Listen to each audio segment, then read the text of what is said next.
पुलिसनि खैयो कचाका बिशालगढ़ नुवापाड़ा आमचाइनि खरचा सामुसद्रा तांनाय नासिर आहमेद उर्फे नसरु अश्रामताइनि सिगां बिशालगढ़ थानानि पुलिस उतम्बक्त चमनि आमचाइयो बिसजक बेसेन तैजाक अटु मालखंगो नायरुतु खलायप्रो रतन सुत्रदन मुङै खरसा सिकलानो गोबां रां मारिनि हिरोइन खबै रमखा आ अटु मालखंगोनो तंनाय नासिर आहमेद पुलिसनि याकनि योगै खारका आ मामलानो किथिङैनो लायथांनाय ग्राकसालनि हर बिशालगढ़ थानानि उसी तापस दास मामला याको नावै साइतमुंगो अंखरका अफिसार कपिल पालनो लगी तयै आहर नासिर आहमेदनि नकनि सिमिनो रमैतु बुखा पुलिस सिगांरगो बो बाइक खगमानि ते केफेक मानै बानिया खलायमानि पातिमुंरगो रमजाखा आबनि यागलो ग्राकसालो हायनाहाय रमजागोखा अ मामलावो पुलिस बाइ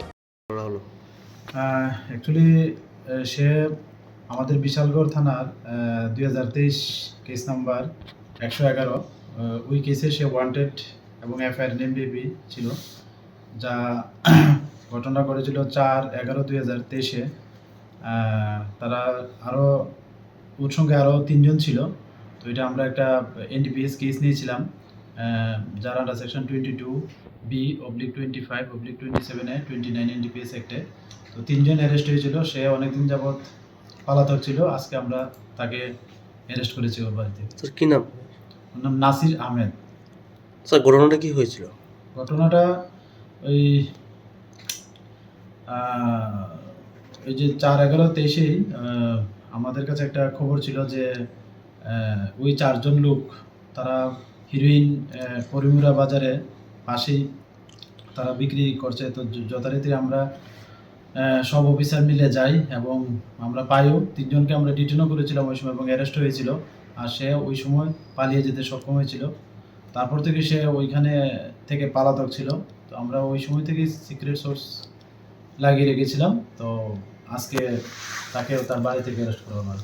স্যার যে অভিযুক্তকে আজকে গ্রেফতার করা হয়েছে তার বিরুদ্ধে পূর্বেও অনেক মামলা ছিল এবং গ্রেফতার হয়েছে, সেই বিষয়ে কি বলবেন?